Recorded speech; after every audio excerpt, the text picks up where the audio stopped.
There's a saying in the Talmud, Jewish tradition, that the deeper the sorrow, the less tongue it hath. I lost my voice this week from all the sorrow.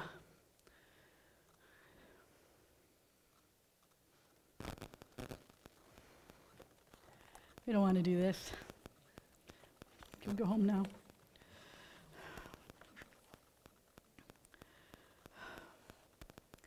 Thank you for being here.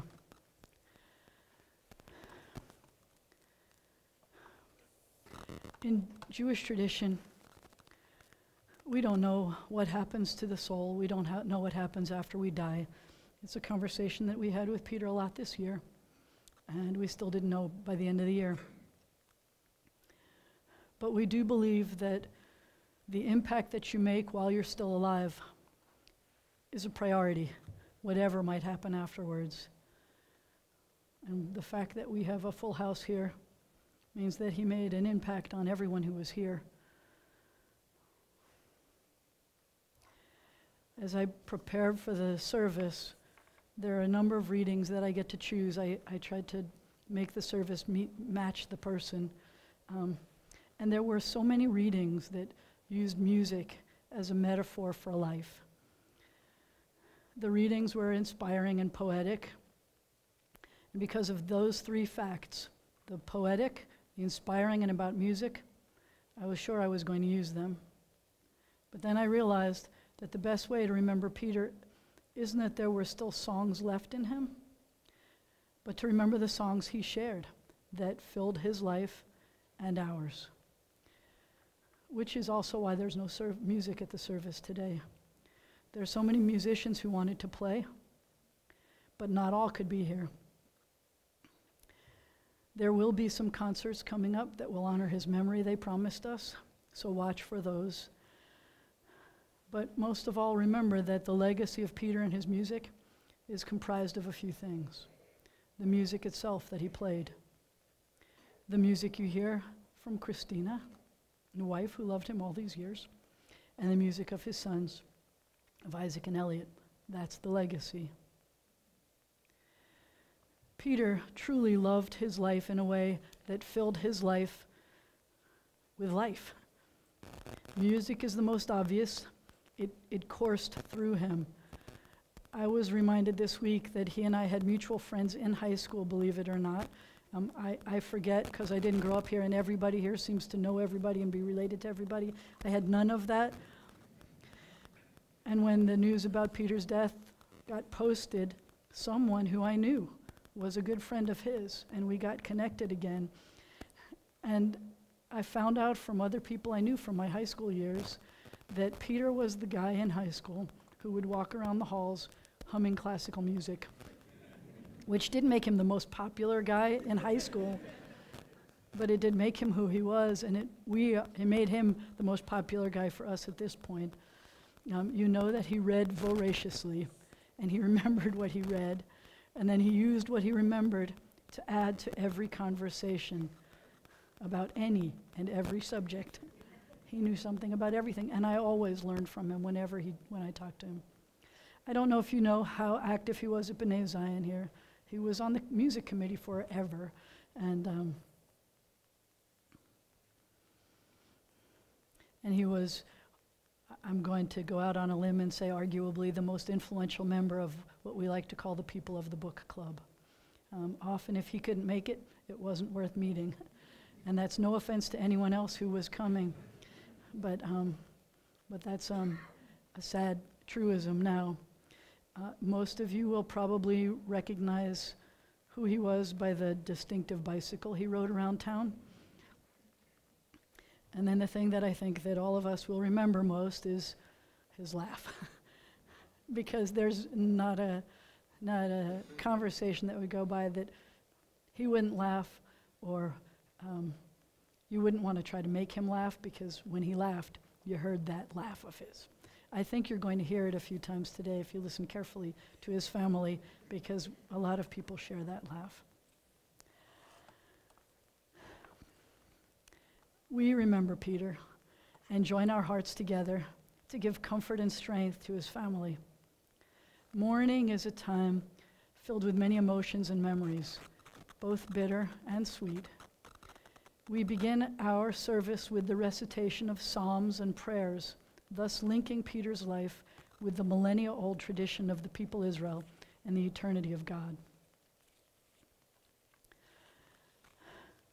God, who may abide in your house, who may dwell in your holy mountain?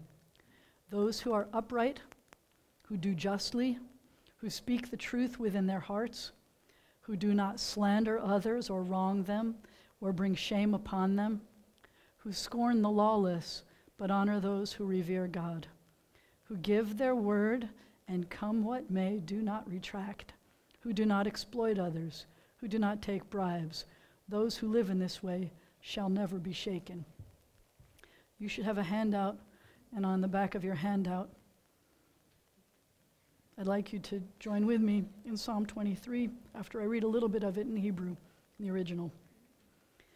Adonai ro'i lo echsar, benot deshe yarbitzeni, al mei menuchot yenahaleni, nafshi yishovev. Please join me. God is my shepherd, I shall not want. He maketh me to lie down in green pastures. He leadeth me beside the still waters. He restoreth my soul. He guideth me in the paths of the righteous for his name's sake. Yea, though I walk through the valley of the shadow of death, I will fear no evil, for thou art with me. Thy rod and thy staff, they comfort me. Thou preparest a table before me in the presence of mine enemies. Thou anointed my head with oil, my cup runneth over.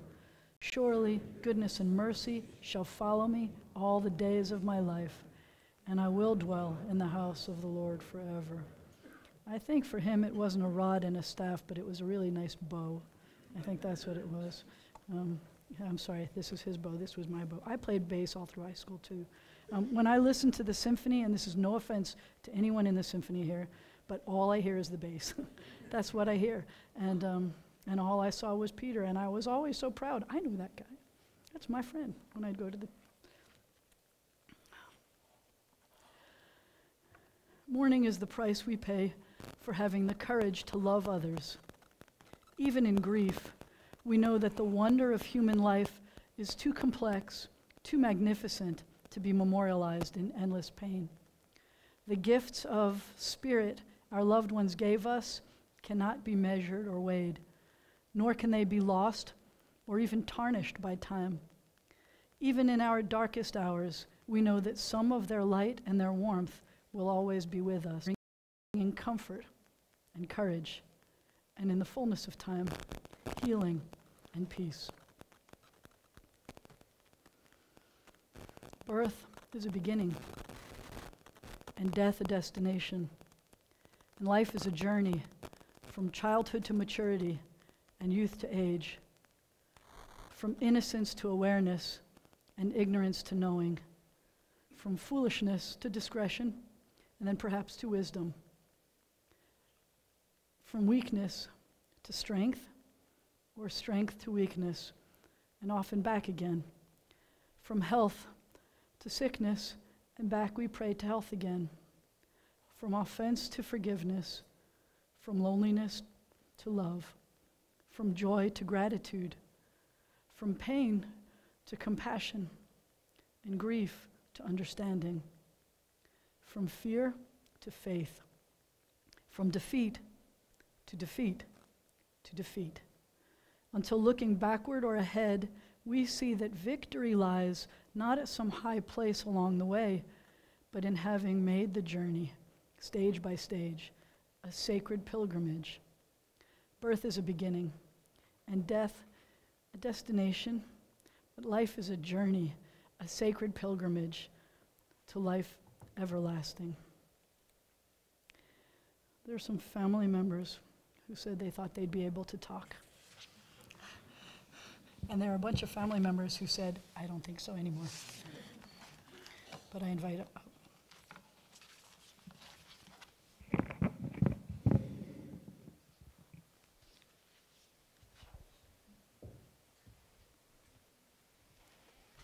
Thank you. I'm Marcus, one of Chris's 4 brothers. And I'm going to read a couple posts that maybe some of you have seen from colleagues at Chautauqua, Pete's beloved Chautauqua. The first is from Owen Lee, the principal bassist. The Chautauqua Symphony Orchestra bass section lovingly bids farewell to one of our own. Peter Haas, third from right, who joined over 25 years ago. As a family man, musician, reader, writer, philosopher, Go player, and Borscht Belt comedian. He was a model for all of us. The grace, dignity, and humor with which he faced cancer was truly inspiring. An exemplary bass player, his playing was a perfect representative of the David Cobb, Henry Portnoy, and Curtis Burris schools. So I appreciated what he added to our section, not only musically, but by constantly making everyone laugh, think, and smile. He also made coming to work an incredible joy. What a gift he gave us. Profound condolences to Peter's wonderful family. Peter, sleep well. I'm so glad I got to know you and work with you. And the second one is from Caitlin Kaminga, who sat next to him, also a bassist from Chautauqua, sharing with the Chautauqua community that Peter Haas died today. I spoke with him 2 days ago, and he was tired but still full of good humor. We spoke about kids and books, which has tended to be what we focused on over the years, sitting at a break over a cup of coffee.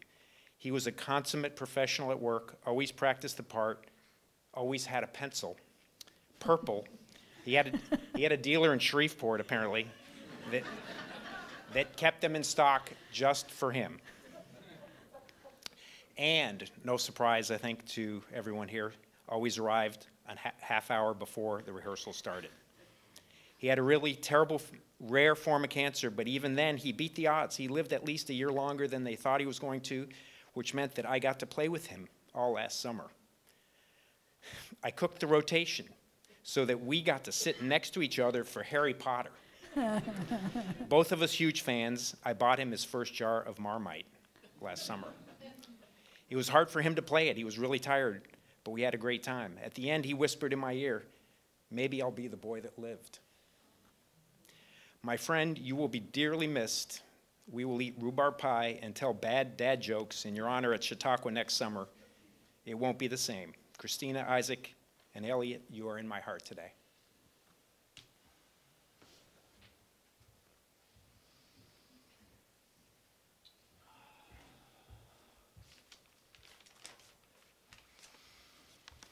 So I wrote this. I don't know if it's right, but I'm gonna say it anyway. Always practical, my dad repeatedly said he didn't care what happened today since he wouldn't be here. He said today is for us, not for him. I want to take that to heart by finding a silver lining amidst this tragedy so that we can go on with our lives having learned something from it all, rather than wallow in misery. I loved my dad, but we did not always get along super well. Whether it was him annoyed at me for using his stuff, or me annoyed at him for backseat driving, I often felt a quiet tension between us. I'm sure you are all familiar with this feeling. We all often get irritated and angry with those we love most over what in retrospect we recognize as stupid, petty bullshit. But in the face of mortality, we see these things as the nasty gunk that they are, obscuring our view of the eternal, unshakable love that rests beneath it all. We see that we don't have to wait until our loved ones die to realize that the world isn't dirty and brown. We just forgot to turn on the windshield wipers. It really is that simple and obvious. We can see these truths right here, right now, by really looking at the people we love most and reflecting on the fact that our time with them is far too limited. It's difficult, but it's the truth. By welcoming death into our hearts, we can live more fully and lovingly. This is not scary and depressing. It is the most beautiful and existentially relieving truth I know. We tend to wait to learn these things the hard way, but we don't have to. As my dad always said, don't make the same mistakes I did. Make new ones.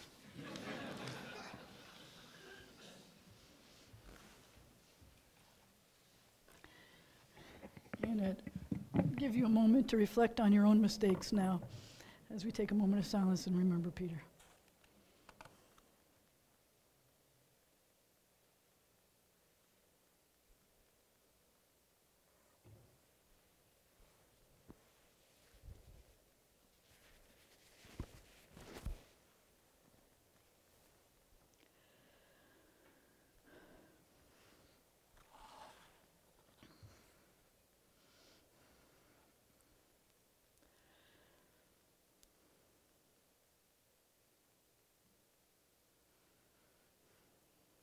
And the child asked, "Tell me of life."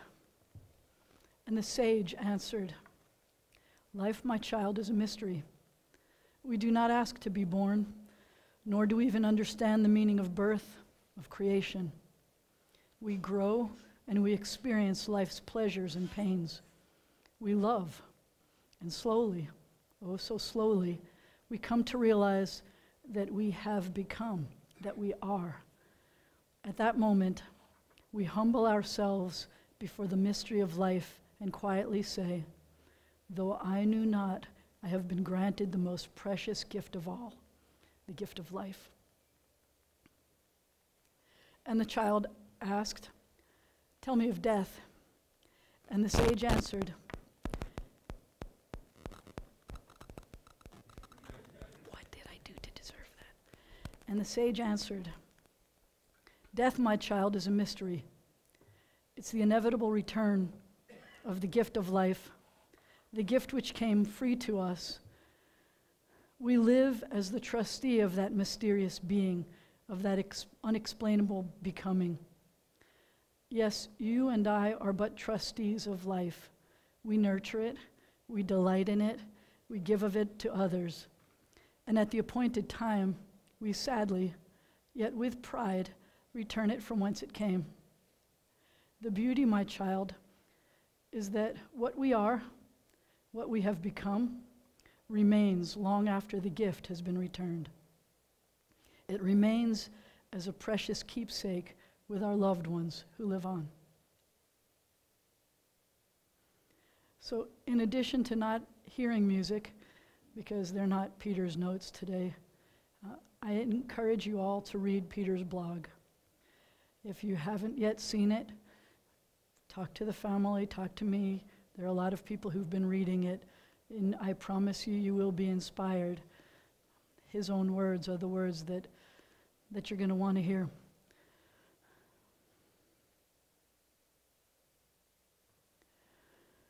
And tell each other stories. Keep telling the stories. At this point, I have to ask you to rise.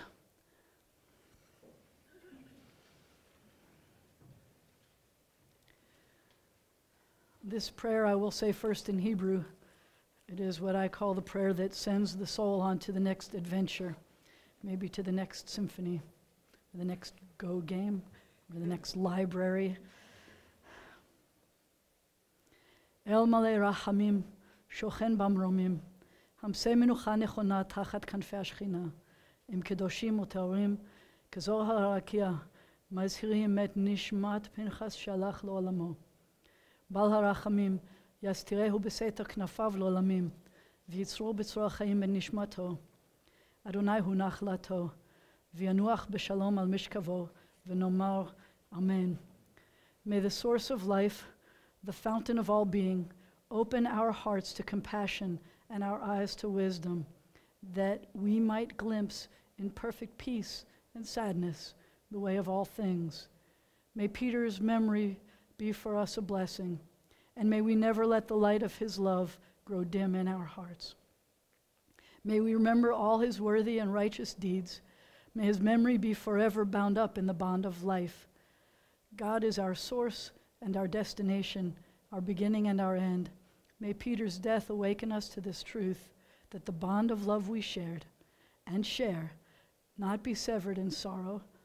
May he rest in peace, and together we say,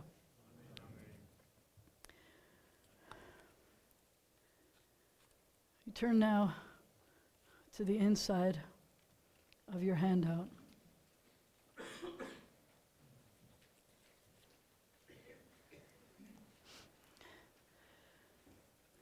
May the love and eternal connection of our souls give us strength as we turn to recite the words hallowed by time.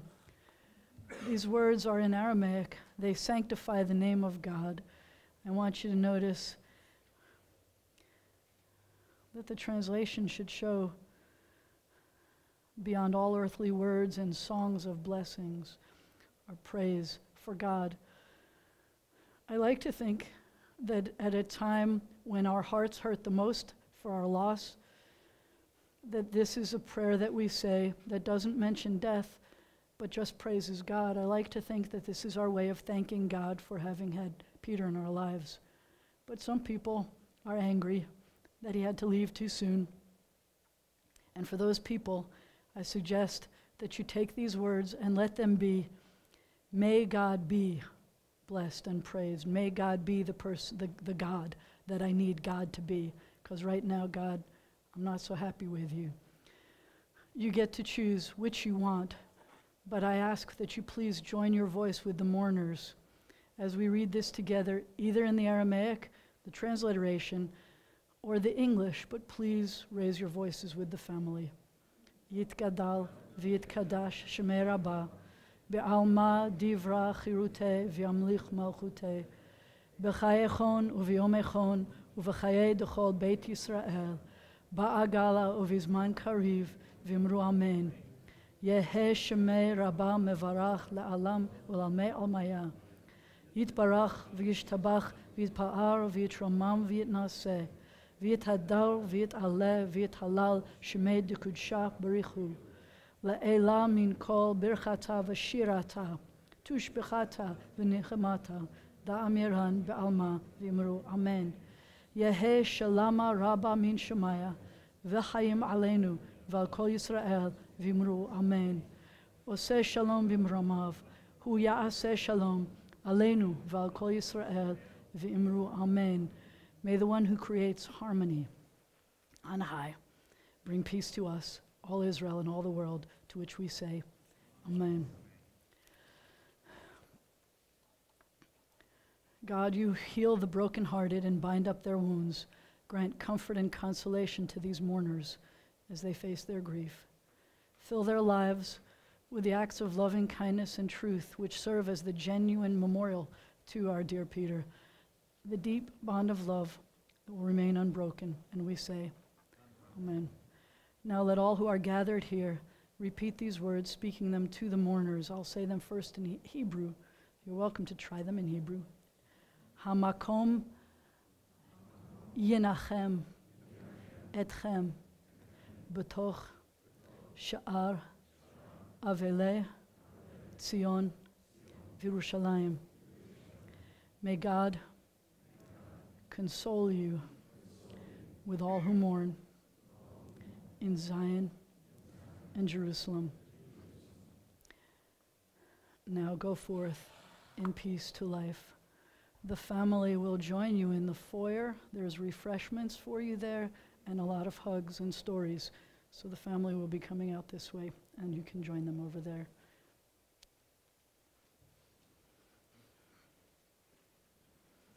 So grateful that you're here.